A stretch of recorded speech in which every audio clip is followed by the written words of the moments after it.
읽어드린 말씀으로 하나님의 공의와 하나님의 주권이라는 제목으로 하나님께서 우리에게 베푸실 은혜를 확인하는 시간 되기를 간절히 소원합니다. 우리가 다시 열왕기상 8장 말씀을 수요 예배 때 시작하게 되었습니다.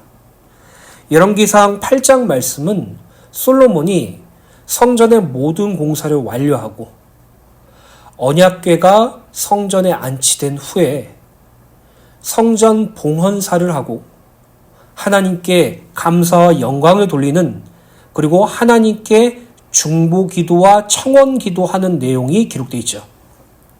그중 열왕기상 8장 31절부터 34절 본문의 말씀은 솔로몬이 이스라엘 백성들과 자기를 두고 하나님께 청원하는 기도가 기록되어 있어요. 원래는 31절부터 40절까지의 말씀을 함께 살펴보길 원했어요. 그 이유는 31절부터 40절의 말씀이 하나님 앞에서 죄를 범했을 때, 그리고 하나님 앞에 회개할 때, 그리고 하나님께서 용서해 주심으로 회복하는 부분에 대해서 반복적으로 고백하는 내용이기 때문이에요. 그러나 내용이 좀 많이 준비가 되고 31절부터 34절의 분량이 상당하기 때문에 이번 주와 다음 주에 40절까지의 말씀을 함께 살펴보도록 하겠습니다.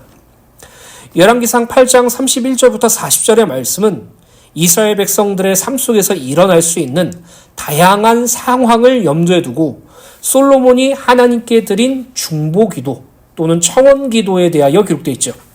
특히 인간의 범죄와 그로 인한 하나님의 징계, 그리고 인간의 회개와 하나님의 용서라는 관점으로 이 내용이 풀어가고 있어요. 즉, 이스라엘 백성들이 죄를 범했을 때 그 죄를 뉘우치고 하나님께 돌이키는 회개의 은혜가 임했을 때, 그때 하나님께서 그들을 용서해 주시고 회복시켜 주실 것이라는 간절한 염원이 담긴 기도 제목이라고 말씀드릴 수 있어요. 이 말씀에 들어가기에 앞서 오늘날 구원받은 우리들도 이 말씀을 통해서 한 가지 점검을 해보기를 원해요. 그것은 무엇이냐? 우리는 예수 그리스도의 십자가 보혈로 죄 사함 받았죠. 용서받았어요. 완전히 그 죄가 씻겨져서 깨끗해졌다라고 말하고 있죠. 하나님은 예수 그리스도의 십자가 대속으로 인해서 죄인이었던 우리가 의롭게 되었다라고 선언하고 계세요. 즉, 우리는 죄에 대하여 죽은 존재고 하나님께 대하여 살아있는 존재라는 사실을 로마서 6장에 말하고 있죠. 그런데 이상하죠? 우리 안에 죄가 남아있어요. 우리 안에 죄의 습성이 있어요. 심각한 것은 그 죄에 대하여 어떤 합리화를 하고 있고 그 죄를 사랑하는 내 모습도 보게 돼요. 분명히 우리는 예수님의 십자가 대속으로 말미암아 죄가 사하여졌고 더 이상 죄가 우리와 상관이 없고 우리가 세상과 단절되고 십자가에서 죄가 완전히 죽었다라는 것을 성경이 말하고 있지만 우리에게 남아있는 여러 가지 잔재들이 있다는 것이죠. 결론 부분에도 말씀드릴 테지만 고린도전서 5장 1절부터 5절의 말씀을 보면 바울이 고린도 교회의 심각한 범죄를 지적하고 있어요. 말로 꺼내기도 참 싫은 성적인 타락이 고린도 교회에 있었는데, 문제는 고린도 교회 성도들과 고린도 교회를 가꾸는 장로들이 그들을 묵인해주고 용인해주고 그대로 두었다라는 것을 두고 바울이 격분하면서 그들을 말하고 있어요. 그래서 5절 말씀을 보면 그들을 쫓아내서 사탄에게 내어주고 마지막 날에 영혼을 구원받게 하라라고 말하고 있죠. 그럼 우리가 이 부분을 가지고 한번 하나씩 생각해 봅시다. 성적인 타락과 범죄가 원죄인가요? 아니죠. 성적인 타락과 범죄를 굳이 구분하자면 자범죄라고 할 수 있겠어요. 그렇다면 자범죄로 말미암아 하나님과의 관계가, 그리고 하나님께 대하여 불순종으로 갈 수 있는가라는 점이에요. 저는 제가 대학교 20대 시절에 죄를 가볍게 여기는 문화 속에서 살았어요.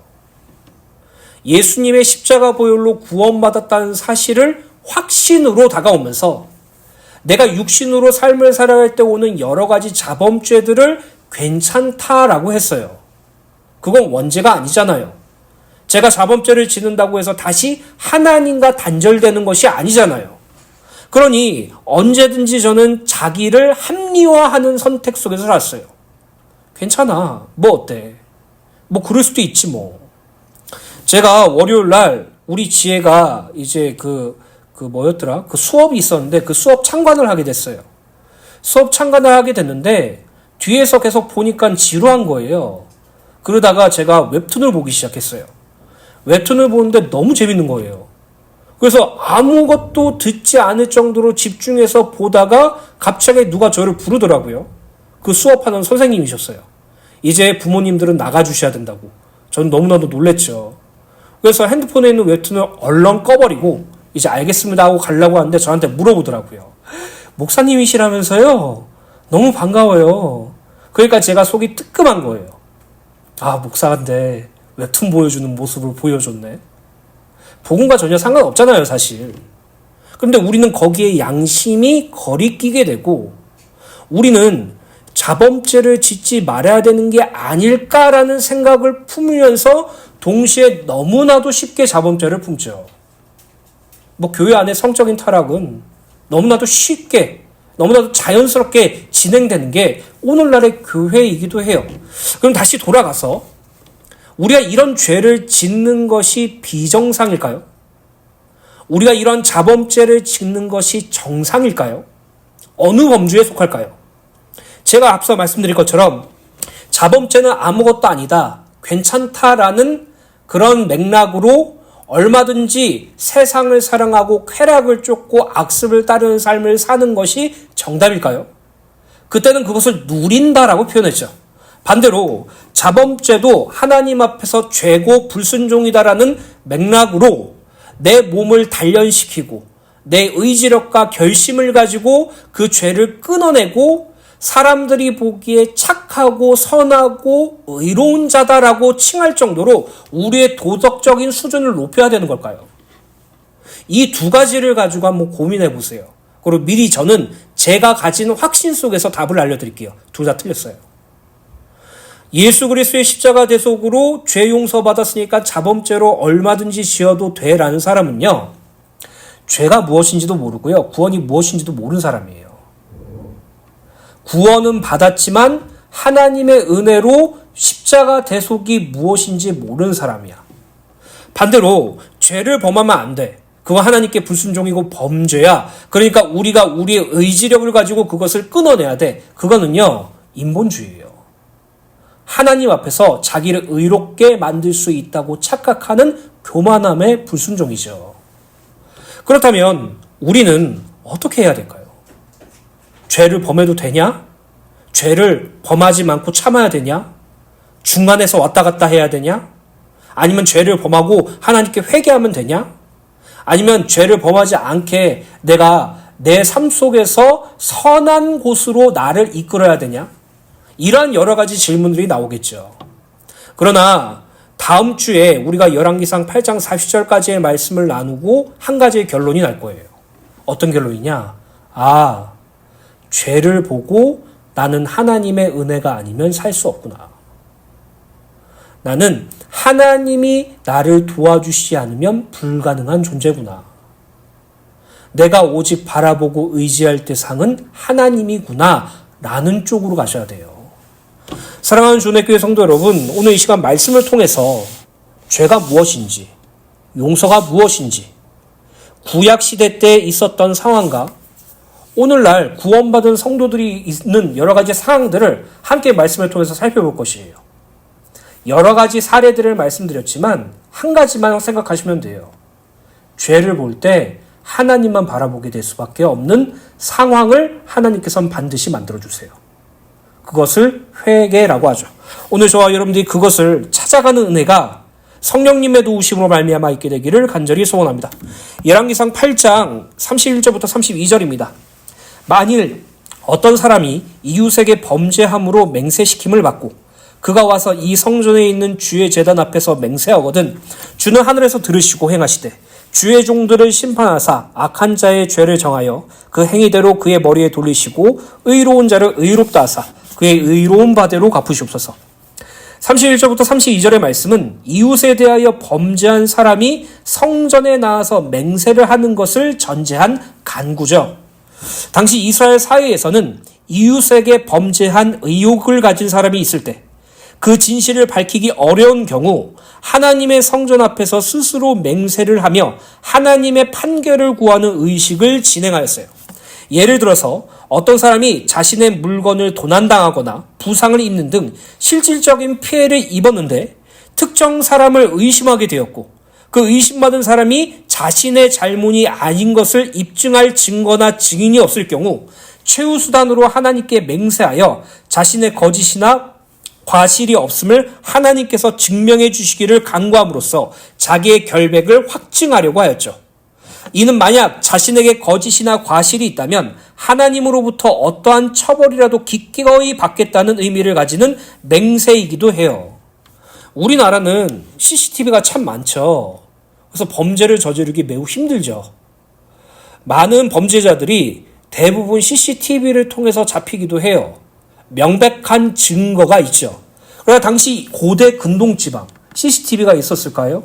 없었어요. 확실한 증거나 증인이 있어야지만이 처벌받을 수 있었어요. 근데 어떤 악한 사람이 상대방에게 심각한 피해를 끼쳤음에도 불구하고 증거나 증인이 없는 것을 이용해서 나는 그러한 짓을 하지 않았다고 결백하다고 말한다면 그 사람은 하나님의 성전에 가서 나는 이러한 죄를 짓지 않았음을 하나님께 맹세합니다라고 고백해요. 최후의 선고죠. 그리고 그 맹세를 한 자는 만약에 자기가 죄를 범하게 되면 그대로 하나님께 징계를 받게 돼요. 이러한 맹세는 하나님의 이름으로 행해졌기에 만약 죄를 짓고도 자기의 무죄를 주장하며 거짓 맹세를 할 경우 그것은 하나님의 이름을 가볍게 여기고 하나님의 이름을 업신여겨 모독하는 더욱 큰 범죄가 되죠. 그래서 32절에 솔로몬은 만약 하나님의 이름을 가볍게 여기고 업신여기는 자가 있어서 번제를 저질렀음에도 불구하고 증거나 증인이 없어 하나님의 이름으로 결백을 맹세할 경우 하나님께서 하늘에서 들으시고 그 악한 자의 죄를 밝히 드러내어 그 행위에 따라 벌하여 주시기를 간절히 간구하고 있는 것이에요. 반대로 의로운 자가 억울하게 누명을 쓰고 죄를 뒤집어 쓰게 될 경우 하나님 앞에 맹세할 때 그를 의롭다 하시고 그의 결백을 밝혀주시기를 간구하고 있는 것이에요. 우리가 여호수아서 말씀을 볼 때 여리고 성을 정복한 후에 아이석이라는 작은 성을 정복할 때 여호수아의 군대가 대패하게 되죠. 가나안 땅을 진출해야 되고 하나님께서 주신 그 땅을 정복해야 되는 곳인데 여리고 성과는 달리 그 아이성에서 크게 패배하여서 이스라엘 백성들 사기가 크게 꺾이게 되었어요.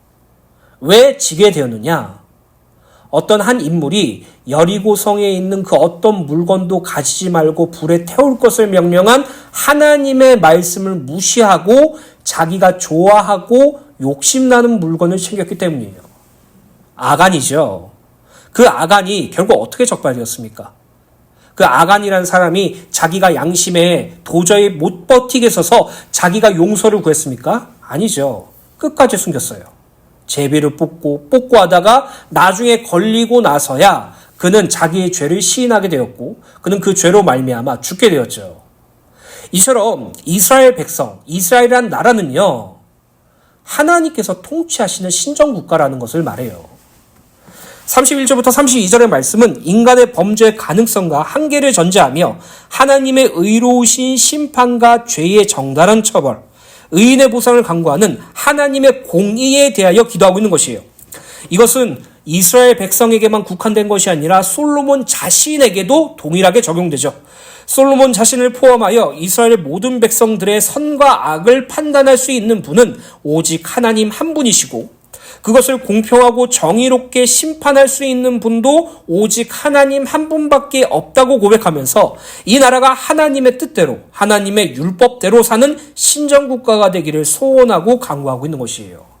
즉 이는 단순히 거짓 맹세하는 자를 징계하시고 옳은 맹세를 한 자를 의롭다고 칭해 주세요라는 기도로 끝나는 것이 아니라 이 이스라엘이라는 나라 그리고 솔로몬 자신서부터 모든 백성들은 다 하나님의 공의 안에 있는 존재고 하나님의 선을 쫓는 존재며 하나님께서 미워하시는 악을 버리는 존재라고 말하고 있는 것이고 우리를 참되게 심판하실 수 있는 유일한 분은 오직 하나님 한 분밖에 없다라고 말한 것이죠. 즉 이스라엘의 진정한 왕은 솔로몬도 아니고 그 위에 다윗도 아니고 그 위에 초대왕 사울도 아니라 하나님이십니다 라고 고백하고 있는 것이에요. 사랑하는 주내교회 성도 여러분, 우리도 하나님의 뜻대로 살아야 될 존재죠. 하나님의 법대로 살아야 될 존재예요. 하나님이 원하시는 삶을 살아야 되는 것이 마땅한 존재예요. 왜 그렇습니까? 하나님이 우리의 주가 되시거든요. 그런데 우리는 구원받고 죄사함 받았다고 하면서 우리는 너무나도 쉽게 하나님의 이름을 가볍게 여긴 적이 많아요. 하나님을 업신여긴 적이 너무나도 많다고요. 나의 어떤 실수나 또는 급박한 위기 속에서 우리는 너무도 쉽게 하나님의 이름을 이용할 때가 많아요. 오늘 저와 여러분들이 삶 속에서 그러한 부분이 있는지 점검해 보시기를 간절히 소원합니다. 예레미야서 7장 9절부터 10절에 보면 하나님께서 남유다 백성들에게 이렇게 말씀하십니다. 너희가 도둑질하며 살인하며 간음하며 거짓 맹세하며 바알에게 분향하며 너희가 알지 못하는 다른 신들을 따르면서 내 이름으로 일컬음을 받는 이 집에 들어와서 내 앞에 서서 말하기를 우리가 구원을 얻었나이다 하느냐. 이는 이 모든 가증한 일을 행하려 함이로다. 저는 이 말씀 보면서 제 과거가 생각났어요. 물론 제가 어떤 윤리적이고 도덕적으로 심각한 범죄를 저지른 적은 없어요.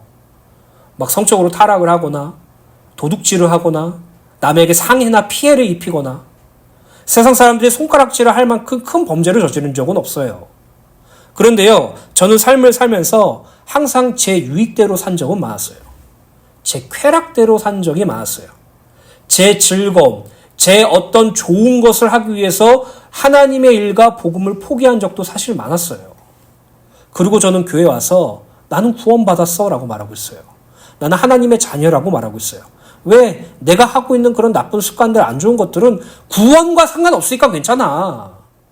자범죄로 말미암아 내가 무슨 하나님을 떠나게 되겠어. 이 정도는 괜찮지. 나는 구원받았어. 저 역시도 남유다 백성들과 똑같은 고백을 하고 있더라고요. 가증하다고 하나님 말씀하시죠. 여러분, 제가 조금 더 쉽게 말씀을 드릴게요. 저희 딸과 저희 아들이 있죠. 그리고 저는 누가 봐도 윤리적이고 도덕적으로 싫어하는 나쁜 짓을 저는 혐오해요.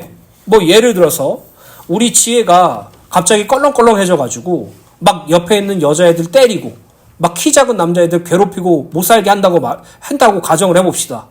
막 학교만 가면 애들 괴롭힌다고 해보세요. 근데 저는 그게 너무나도 싫거든요. 그래서 지혜한테 아빠는 너를 정말로 사랑하니까 그러한 나쁜 짓은 안 했으면 좋겠어. 그것은 다 너는 재밌고 즐거울지 모르지만 그것을 당하는 아이에게는 평생 트라우마가 될 거야. 그러니 하지 말아줘. 그건 나쁜 짓이고 죄야 라고 말하고 우리 지혜도 저를 사랑하고 저의 의견을 존중하기 때문에 그럴게요 라고 말하고 그 다음날에 또 애들을 괴롭힐 수 있겠어요? 그 전에 제 얼굴부터 생각나겠죠. 그 전에 제 말부터 생각나겠죠. 하나님의 은혜로 구원받은 성도, 죄 용서받은 성도들이 죄를 사랑한다? 이거는 제가 조금 확신 있게 말할 수 있어요. 죄를 사랑하고 죄를 사랑하는 자기 모습을 변호하고 죄를 탐닉하는 자기 합리화를 하는 사람들은요. 구원은 받았지만 죄가 뭔지 모르는 거예요. 죄 용서가 뭔지를 모르는 것이에요. 그럼 그 상태가 구원 못 받은 상태냐? 그건 하나님이 아시겠죠. 근데 대부분 성도들 중 구원받은 성도들 중에 하나님을 떠난 죄, 그 죄로 말미암아 파생된 자범죄들, 그러한 부분들에 대해서 정확하게 알지 못하기 때문에 마치 어린아이가 자기가 좋아하는 대로 자기 기쁨대로 나쁜 행동을 선택하는 것처럼 선택한다니까요. 그래도 하나님께서는 당신의 은혜로 우리에게 말씀을 통해서 깨닫게 해주시고 죄가 죄됨을 보여주시죠. 죄가 얼마나 끔찍한 것인지 알게 하시죠. 그리고 거기에 사로잡히고 그 유혹에 헤매는 나에게 하나님의 은혜가 무엇이고 죄 용서가 무엇인지 깨닫게 해주시죠. 그것을 아는 자는요. 자기가 때로는 죄의 유혹에 넘어간다고 할지라도 하나님께 돌아가려고 해요. 하나님 제발 나를 도와주세요. 나에게 시험을 주는 사단에서 나를 보호해 주시고 악에서 구하여 주시옵소서라고 주기도문에 예수께서 말씀하신 그 기도대로 간절히 기도하게 돼요. 여러분, 신앙은요, 우리 자신의, 우리 어떤 인격적으로 훌륭하게 성장하는 걸 신앙이라고 말하지 않아요. 뭐 엄청난 고승, 그런 것처럼, 아니면 엄청난 성인이 되는 것이 신앙이 아니에요. 하나님 없으면 못 사는 사람이 신앙이에요. 예수님의 갈급한 사람이 신앙이에요. 목마른 사슴이 물을 찾아 헐떡거리면서 뛰어다니듯이 삶 속에서 하나님의 은혜를 찾아 헐떡거리는 것이 신앙이에요. 오늘 저와 여러분들이 그 은혜를 날마다 누리게 되시기를 간절히 소원합니다. 마태복음 26장 69절부터 75절에 보면 예수님을 가장 사랑했던 제자, 예수님을 위하여 죽을 수 있다고 말했던 제자, 다른 제자들은 다 예수님은 버릴지라도 나만큼은 예수님은 버리지 않을 거라고 말한 제자, 예수님이 잡히시던 날에 예수님을 잡으러 온 종을 칼로 귀를 자를 정도로 결단력 있었던 제자가 오늘 본문 말씀에 거짓 맹세하는 장면이 기록되어 있어요. 마태복음 26장 69절부터 75절 세번역 성경입니다. 베드로가 안뜰 바깥쪽에 앉아 있었는데 한 하녀가 그에게 다가와서 말하였다. 당신도 저 갈릴리 사람 예수와 함께 다닌 사람이네요. 베드로는 여러 사람 앞에서 부인하였다. 나는 내가 무슨 말을 하는지 모르겠다. 그러고서 베드로가 대문 있는 데로 나갔을 때 다른 하녀가 그를 보고 거기 있는 사람들에게 말하였다. 이 사람은 나사렛 예수와 함께 다니던 사람입니다. 그러자 베드로는 맹세하고 다시 부인하였다. 나는 그 사람을 알지 못하오. 조금 뒤에 거기에 서 있던 사람들이 베드로에게 다가가서 베드로에게 말하였다. 당신은 틀림없이 그들과 한패요. 당신 말씨를 보니 당신이 누군지 분명히 드러나오. 그때 베드로는 저주하며 맹세하며 말하였다. 나는 그 사람을 알지 못하여. 곧 그러자 닭이 울었다. 베드로가 저주하며 맹세했다 말하죠. 아까 말씀드렸처럼 이스라엘 사회, 유대 사회에서 하는 통용적인 그런 상황이에요. 내가 억울하다. 근데 그 억울함을 증명할 방법이 없다. 내가 하나님께 맹세하겠다. 내가 만약 이 맹세가 거짓이면 하나님께 저주를 받을 것이다. 나는 예수를 알지 못한다. 이렇게 말하는 것이에요. 그러면 이 베드로가 이런 거짓 맹세를 한 그 죄로 말미암아 징계를 받았습니까? 징계 받았죠. 75절에 베드로는 닭이 울기 전에 내가 나를 3번 부인할 것이다 하신 예수의 말씀이 생각나서 바깥으로 나가서 몹시 울었다. 이게 베드로의 징계예요. 여러분, 자기의 의지가, 예수님을 사랑하고자 했던 그 간절한 의지가 자기의 유익과 목숨 때문에 꺾여져서 자기의 한계와 밑바닥을 보게 되는 것만큼 절망이 없어요. 막 사람들은요, 경제적인 문제가 찾아오고 질병의 문제가 찾아오고 그게 징계라고 생각할 수도 있죠. 물론 그것도 징계의 한 일환일 수 있어요. 근데 진짜 징계는 뭔지 아세요? 하나님을 사랑한다고 고백했지만 사실 하나님을 사랑한 적이 없던 내 자신을 내가 두 눈으로 목격할 때예요. 하나님을 위하여 살기를 원한다라고 고백하지만, 하나님을 위하여 살겠습니다라고 고백하지만 사실은 하나님과는 관심 없고 그냥 하나님은 나에게 조언자고 도움을 구하시는 분이고 그저 내 삶을 윤택하게 만들어줄 수 있는 자라고 생각했던 내 자신이 직접 보일 때예요. 내 신앙의 진면목, 나의 숨겨져 왔던 동기, 나의 숨겨졌던 죄성이 진짜 보일 때 그때 성도는 크게 절망해요. 오히려 눈에 보이는 경제적인 어려움이나 눈에 보이는 질병이나 눈에 보이는 그런 상황적인 어려움 속에서는 하나님께 나아가고 붙잡게 되는 계기가 되죠. 근데요, 예수님을 정말로 사랑하고요, 하나님을 위하여 진실로 살길 원하고요, 정말 주님을 위해서는 내 목숨을 바치기도 원하면서요, 자기를 부인하고 자기 십자가를 지고 예수님을 따르기를 원하는 간절한 마음을 품고 있는 성도가 자기 안에 있는 죄성을 발견할 때 절망하게 된다니까요. 진짜 미쳐버리게 돼요. 너무나도 괴롭게 돼요. 내가 고작 이 정도밖에 안 됐던가. 내가 정말 하나님을 사랑한다고 고백했던 그 뜨거운 눈물조차도 나의 감정적인 가식이었는가. 내가 주를 위해서 하고 있었던 그 모든 헌신들이 사실은 다 나의 교만과 나의 업적을 자랑하기 위한 나의 의였는가. 그런 것들이 하나씩 드러날 때마다요, 진짜 크게 절망하게 돼요. 그래서 베드로는요, 자기 스스로에게 철저하게 절망하는 징계를 받게 되었어요. 그렇죠. 베드로는 거짓 맹세를 함으로 말미암아 자기의 목숨과 자기의 삶의 안위를 위해서 예수님을 3번 모른다고 부인하였고 예수께서 하신 그 말씀이 기억나여 절망하여 통곡했다라고 말하죠. 어느 정도로 절망했습니까? 예수님이 부활했다는 소식을 들었음에도 불구하고 심지어 베드로가 그 소식을 듣고 예수님이 죽으시고 거기에 당시의 유대사에서는 무덤을 굴로 했거든요. 그냥 동굴에다가 그 시체를 안치하고 바위로 닫는 형식이었어요. 그 예수님이 계신 굴에 들어가서 예수님이 없는 것을 확인했음에도 불구하고 예수님을 찾아가기는커녕 물고기 잡으러 그냥 세상으로 돌아가 버렸죠. 사랑하는 주은혜교회 성도 여러분, 우리가 이런 베드로의 습성을 똑같이 가지고 있어요. 나는 아니야. 난 정말 예수님 사랑해. 나는 주님을 위해서는 뭐든지 할 수 있어. 난 주님을 위해서는 죽을 수도 있고 주님을 위해서라면 그 어떤 것도 할 수 있어. 그 마음은요, 모든 성도들에게 동일히 가지고 있는 간절함은 맞아요. 근데요, 그 간절함은요, 하나님의 은혜가 없으면 절대로 지킬 수 없는 인간적인 간절함이에요. 하나님의 은혜로만 가능하다는 것이죠. 그래서 예수께서는 그러한 절망 속에 있는 베드로를 찾아가시고 그에게 복음을 다시 가르쳐 주시고 진실로 사랑하는 것이 무엇인지 깨닫게 해주시며 이제 너는 너의 뜻과 너의 의지대로 움직이는 존재가 아니라 나의 뜻과 나의 의지대로 움직이는 존재가 되었다라고 선언해 주세요. 베드로가 어떻게 죽었는지 성경에 기록되어 있진 않아요. 근데 많은 신학자들은 거꾸로 십자가에 매달려 죽었다라고 말하고 있어요. 자기가 어떻게 예수님께서 달려 죽으신 십자가에 죽을 수 있겠느냐라고 말하며 거꾸로 매달려 죽었다라고 대부분 사람들이 말해요. 그 자리까지 하나님께서 베드로에게 은혜를 베푸시고 구원이 무엇인지 깨닫게 하시고 진리를 알도록 하시고 죄가 무엇인지 알게 하시고 죄사함이 무엇인지 알게 하시고 구원받았음에도 육신의 모습을 가지고 있는 자기의 본 모습을 보여주시고 그것을 통해서 하나님의 은혜가 아니고서는 절대로 불가능한 것을 철저하게 깨닫게 하시고 그로 말미암아 자기를 부인하고 자기 십자가를 지고 하나님의 은혜 속에서 예수님의 길을 따르는 자로 만들어주세요. 그게 무엇이냐? 성화예요. 성화. 성화가 무엇입니까? 자라나는 구원이죠. 이 자라나는 구원은 오늘 우리들에게도 동일하게 적용돼 있어요.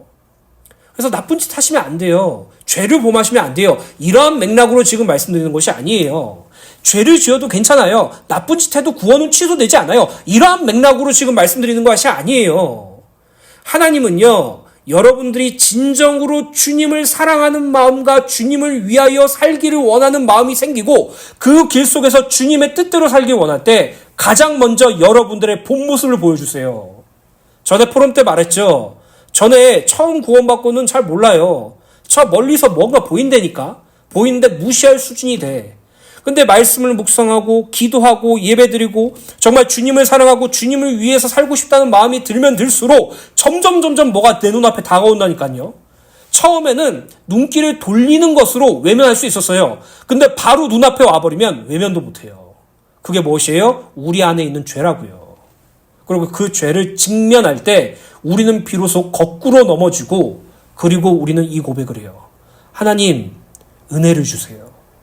나는 주님이 없으면 살 수가 없어요. 그리고 에베소 5장에 말하죠. 우리 안에 어둠이 있는데 그 어둠이 빛을 통해서 드러나게 된다고요. 그 드러난 어둠은 뭐라고요? 어둠이 아니라 빛이라고요. 왜요? 하나님께로 돌아가게 되는 은혜로 되기 때문이에요. 오늘 저와 여러분들이 이 성화의 과정을 반드시 겪으실 것이에요. 죄를 방종으로서 가져가지도 마시고요. 죄를 결단력으로 끊으려고 하지도 마시고요. 그것을 통해서 하나님의 은혜를 사모하는 자로 바꿔주실 것이에요. 그리고 그러한 삶을 살 때 또다시 죄의 유혹이나 불순종이나 자범죄 이런 부분들이 우리를 엄습해 와요. 그때 우리는 이렇게 고백해요. 하나님 도와주세요. 하나님 나를 구원해 주세요. 오히려 그것을 하나님만 바라보고 의지하게 되는 도구로 바꾸시게 된다니까요. 오늘 저와 여러분들이 하나님의 은혜가 얼마나 크고 놀라운지, 또 우리가 죄라는 것이 무엇인지, 또 죄사함의 십자가 대속이 무엇인지 이 구원을 날마다 삶 속에서 깨닫게 되기를 간절히 소원하며 날마다 그리스도 예수의 복음을 누리는 저와 여러분들 되시기를 예수님의 이름으로 간절히 축복합니다. 열왕기상 8장 33절 34절 다 하질 못했네요. 금요 기도회 때 연결돼서 하거나 다음 주 수요 예배 때 하도록 하겠습니다.